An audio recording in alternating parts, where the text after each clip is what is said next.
Welcome back to city news. Telugu Desam party హయాంలో ముస్లింల సంక్షేమానికి పెద్దపీట వేసినట్లు మాజీ మంత్రి పొలిట్ బ్యూరో సభ్యులు నక్కా ఆనంద్ బాబు తెలిపారు. బట్టిప్రోలు మండల ముస్లింల ఆత్మీయ సమావేశంలో మాజీ మంత్రి పొలిట్ బ్యూరో సభ్యులు నక్కా ఆనంద్ బాబు పాల్గొన్నారు.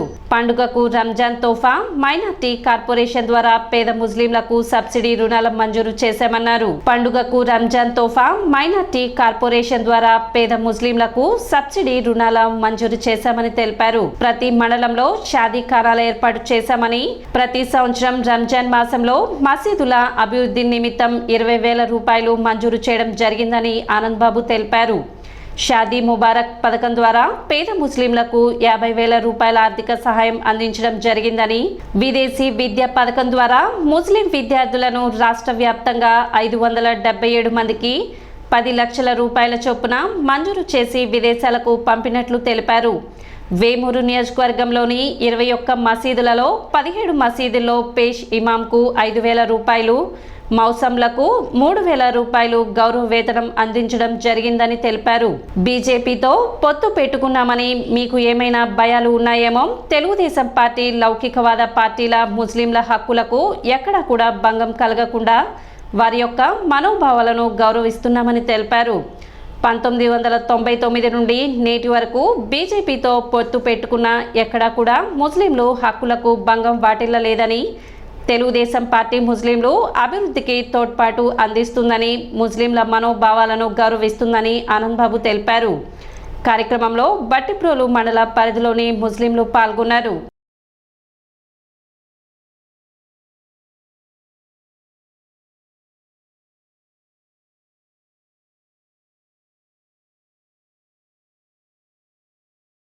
మండలంలోని పిడపర్రు, పిడపర్తిపాలెం, మున్నంగి గ్రామాల్లో ఎన్డీఏ కూటమి అభ్యర్థి నాదెండ్ల మనోహర్, గుంటూరు పార్లమెంట్ అభ్యర్థి డాక్టర్ పెమ్మసాని చంద్రశేఖర్ సతీమణి శ్రీరత్నలు కలిసి పర్యటించారు. తెలుగుదేశం పార్టీ ప్రకటించిన సూపర్ 6 సంక్షేమ పథకాలను వివరించారు. వైఎస్ఆర్ కాంగ్రెస్ పార్టీకి ఒకసారి ఓటేస్తేనే 10 ఏళ్లు అభివృద్ధిలో వెనుకబడ్డామని చెప్పారు. మరోసారి ఆ పొరపాటు చేయవద్దని ప్రజలను కోరారు. రానున్న ఎన్నికల్లో కూటమి అభ్యర్థులకు మద్దతు పలకాలని కోరారు. తెలుగుదేశం పార్టీ మండల అధ్యక్షులు భీమవరపు కోటిరెడ్డి, వంగ సాంబిరెడ్డి, మాజీ సర్పంచ్ యోగానంద చటర్జీ తదితరులు పాల్గొన్నారు.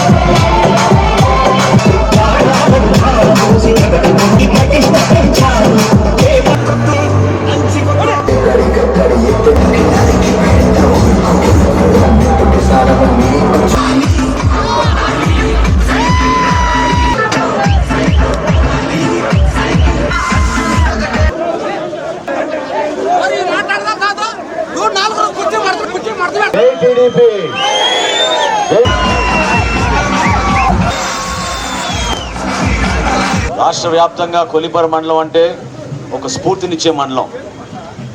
అద్భుతమైన పంటలు, కష్టపడే మనస్తత్వం, కొత్త కొత్త ఆలోచనలతోటి మీరు చేసిన ప్రయత్నాలు ప్రతి ఒక్కరు కూడా గుర్తుపెట్టుకుంటారు. రైతాంగాని కోసం అనేక సందర్భాల్లో ఇక్కడ కార్యక్రమాలు చేశాం. గతంలో మీకు తెలిసిన శాసనసభ్యుడిగా ఉన్నప్పుడు ఏ విధంగా ఇక్కడ పాడి పంట కోసం, అదేవిధంగా రైతాంగానికి ఉపయోగపడే విధంగా తైవాన్ స్ప్రేయర్లు, ఆయిల్ ఇంజన్లు, హార్వెస్టర్లు, చివరికి వర్షాలు వస్తే ఈ మొక్కజొన్నల కోసం పట్టాలు కూడా ఇవ్వడం ఆ రోజుల్లో ఎంత అద్భుతంగా చేసేవాళ్ళో మీ అందరికీ తెలుసు. అదే సందర్భంలో మన మున్నంగి గ్రామంలో ఎప్పుడూ జరగని విధంగా ఒక పబ్లిక్ హెల్త్ సెంటర్ మనం ఇక్కడ ఏర్పాటు చేసాం. ఒక ఆసుపత్రి ఇక్కడ ఏర్పాటు చేసాం. ఆసుపత్రి ఏర్పాటు చేసింది ఎందుకంటే మున్నంగికి ఒక అద్భుతమైన భవిష్యత్తు ఉంది. ఇక్కడ చాలా మంది ప్రయాణం చేసి తెనాలికో, గుంటూరుకో, విజయవాడకో చిన్న చిన్న వైద్య సదుపాయాల కోసం కూడా ప్రయాణిస్తే ఇబ్బంది పడుతుందనే ఉద్దేశంతో ఈ విధంగా మన మండలం ఆ రోజుల్లో ఉమ్మడి గుంటూరు జిల్లాలో అభివృద్ధి విషయంలో కానివ్వండి, సంక్షేమం విషయంలో కానివ్వండి, అందరికన్నా ముందుండి నంబర్ 1 స్థానంలో కొలిపర మండలం ఉండేది ఆ రోజుల్లో. ఆ విధమైన కార్యక్రమాలు మనం చేశాం, నిజాయితీగా చేశాం. ఈ ప్రాంతానికి అభివృద్ధి కోసం, ఈ ప్రాంతంలో ఉన్న పేదరికంలో నిర్మూలన కోసం మనం సంక్షేమ కార్యక్రమాలు చేశాం.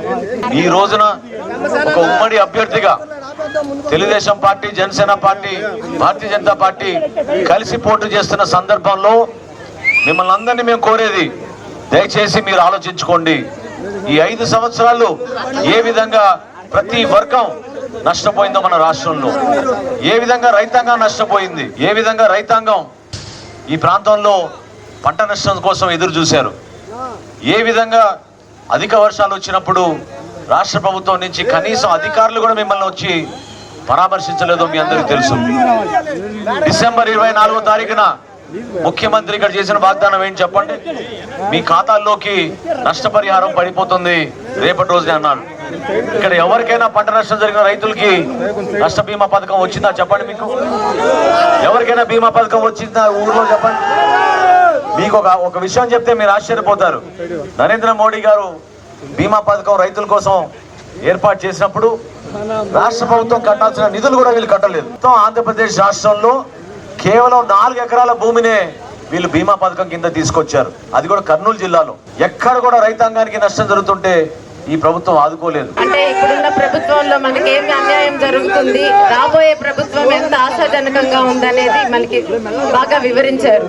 సో ఇప్పటి వరకు ఎంతో కష్టపడి మీరందరూ ఎన్నో ఒడిదుడుకులు ఓర్చుకొని కలుపుకుంటూ ముందుకెళ్లారు. అలాగే నాయకులు కూడా అదే స్ఫూర్తితో నడుస్తున్నారు. సో మీరిచ్చే స్ఫూర్తితో వారు, వారు ఇచ్చే స్ఫూర్తితో మీరు, అందరం కలిసి నడుస్తున్నాం. మనోహర్ గారు చెప్పినట్టు ఇదే స్ఫూర్తిని ఓటింగ్ వరకు తీసుకెళ్ళండి. చివరి రోజుల్లో ఎవరైనా ప్రలోభాలకు గురి చేసినా, ఏదైనా మధ్యలో విభేదాలు సృష్టించాలని చూసినా గట్టిగా ఐకమత్యంతో నిలబడండి. ఇంకెన్నో రోజులు లేవు, మనము మంచి ఆశాజనకమైన రోజుల్లోకి ముందు వెళ్ళబోతున్నాం. నేను ఇక్కడికి వస్తున్న టైంలో ఆయకట్టు చూశాను. మొన్న ఇసుక మాఫియా కూడా వెళ్ళి చూశాను బాబు, కృష్ణా నదిలో జరుగుతున్నది. నాకు చాలా బాధ కలిగింది. అంటే అన్ని ట్రక్కులు వాళ్ళు తీసుకెళ్ళిపోతున్నా మనం ఏమీ చేయలేని నిస్సహాయ స్థితిలో చూస్తున్నాం. అది కేవలం ఇసుక తీసుకెళ్లే ఒక్కటే విషయం కాదు ఇక్కడ.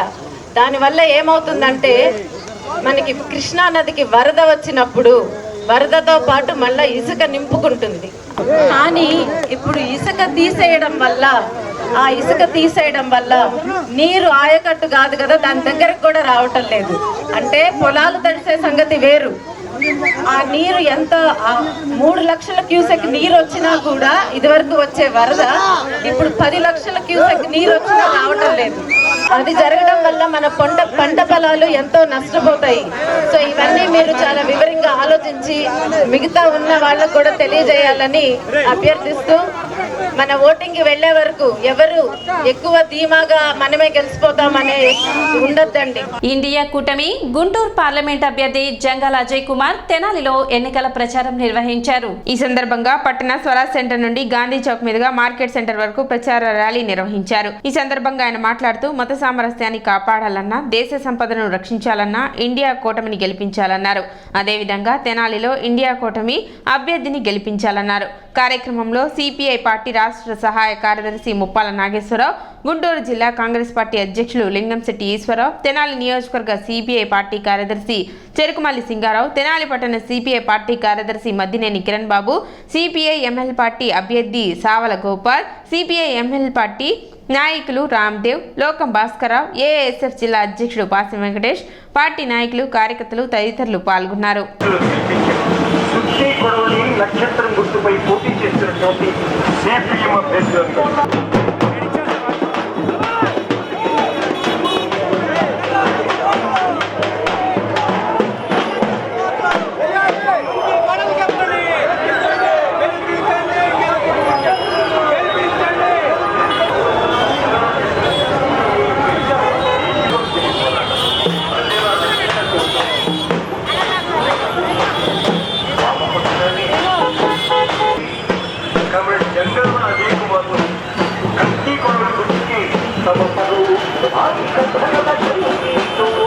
శాసనసభ ఎన్నికలకు ఇండియా కూటమి అభ్యర్థులుగా గుంటూరు పార్లమెంటుకు కామ్రేడ్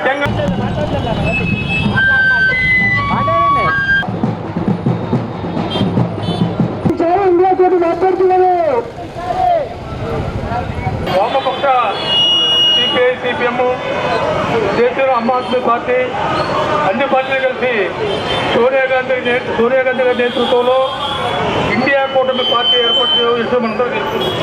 ఇండియా కూటమిలో భాగస్వామ్య పార్టీలైనా అందరినీ గెలిపించాల్సిన అవసరం ఎంతైనా ఉంది.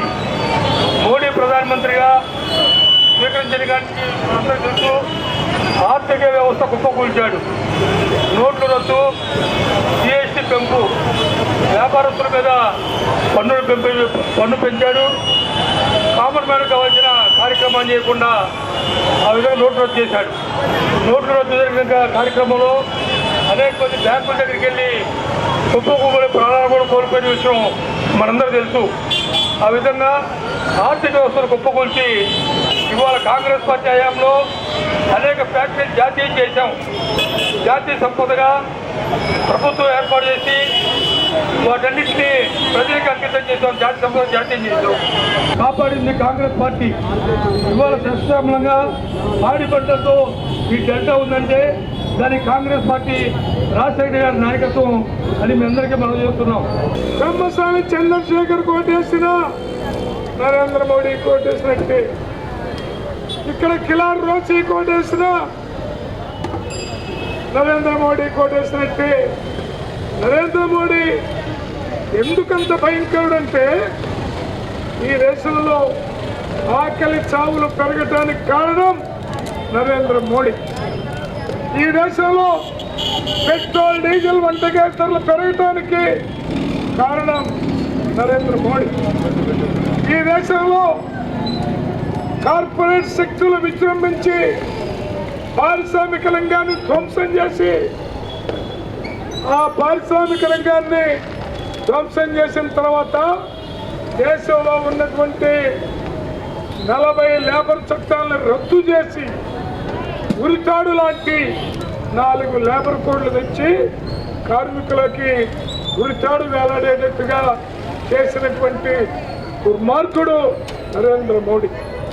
ఇంకా చెప్పాలంటే నరేంద్ర మోడీ తన బంధువులు, తన స్నేహితులు ఎన్నికల్లో తనకు సహకరిస్తున్నటువంటి గుజరాత్ పెట్టుబడిదారులకి 27 మందికి ఈ దేశ ఆర్థిక పారిశ్రామిక రంగాల్ని గుర్తుకు రాసిచ్చాడంటే ఇలాంటి మోడీ మనకు అవసరమా? మన దేశంలాగా ఉంటుందా? అలాగే అమరావతి రాజధాని కొబ్బరికాయ కొట్టాడు. చంద్రబాబు ముఖాన చారుడు మట్టి, చెముడు నీళ్లు చల్లాడు. అమరావతి రాజధాని కాదు, 3 రాజధానులు అన్నటువంటి జగన్మోహన్ రెడ్డికి సై అన్నాడు. అక్కడే ఉన్న బీజేపీ, కేంద్రంలోనే ఉన్న మౌనం, ఇక్కడున్న బీజేపీ అమరావతికి చేయి. ఇంత దొంగలు దేశంలో కాదు కదా, ప్రపంచంలో కూడా ఇక్కడ ఉండదు. ఐఎంఏ తెనాలి శాఖ కార్యాలయంలో నిర్వహించిన డాక్టర్ వి సుందర్ రామయ్య స్మారక ధార్మికోపన్యాసంలో విజయవాడకు చెందిన డాక్టర్ మనం భవానీ శంకర్ పాల్గొన్నారు. ఈ సందర్భంగా ఆయన ఆధునిక వైద్య విధానంలో అంతర్జాతీయ రేడియాలజీ పాత్ర అంశంపై సోదాహరణంగా ప్రసంగించారు. అనంతరం తెనాలి శాఖ అధ్యక్ష కార్యదర్శులు జె విజయలక్ష్మి, వి పావని ప్రియాంక, మురళీకృష్ణ, మాధవీలత చేతుల మీదుగా సుందర్ రామయ్య స్మారక బంగారు పథకాన్ని ఆయనకు ప్రదానం చేశారు. ఈరోజు ఐఎంఏ హాల్లో డాక్టర్ సుందరరామయ్య గారి మెమోరియల్ ఆరేషను డాక్టర్ బసవశంకర్ గారు ఇంటర్వెన్షనల్ రేడియాలజిస్టు స్పీచ్ ఇచ్చారు. డాక్టర్ సుందరరామయ్య గారు తెనాల్లో చాలా సేవ చేసి ఫిజిషియన్గా మంచి పేరు పొందారు. ఈయన డాక్టర్ భవానీ శంకర్ గారు ఆధునిక యుగంలో మామూలుగా రేడియాలజీ అంటే స్కానింగ్, ఎక్స్రే అనుకుంటారు. అలా కాకుండా మామూలుగా మోడర్న్ మెడిసిన్లో రేడియాలజీలో ఎంత టెక్నిక్స్ ఉన్నాయో అవన్నీ కూడా చాలా చక్కగా వివరించారు. ఈ రేడియాలజీలో ఇంటర్వెన్షనల్ రేడియాలజీ అంటే ఒక క్యాథెటర్ లాంటిది, ఒక వైర్ లాంటిది పంపించి లోపల బ్లడ్ సర్క్యులేషన్లో క్లాట్స్ ఎక్కడ ఉన్నాయో అవన్నీ చాలా ఈజీ పద్ధతిలో తొలగించడం అనేది. కాళ్ళల్లో వాపులు వచ్చినా కూడా తర్వాత వాటిల్లో స్కానింగ్ తీసి వాటిల్లో ఎక్కడ బ్లాక్స్ ఉన్నాయో అవన్నీ మోడర్న్గా ఈ రేడియాలజిస్ట్ వాళ్ళు ట్రీట్మెంట్ ఇస్తారు.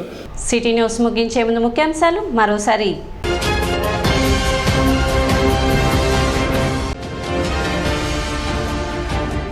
పట్టణంలో ప్రశాంత వాతావరణంలో పోస్టల్ బ్యాలెట్ ద్వారా ఓటు హక్కు వినియోగించుకున్న ఉద్యోగులు.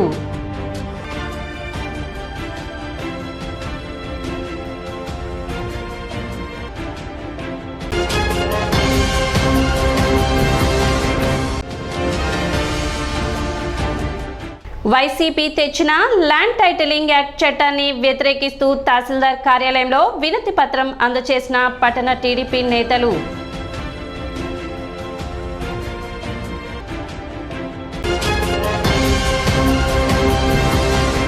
సిటీ న్యూస్ ఇంతటితో సమాప్తం. నమస్కారం.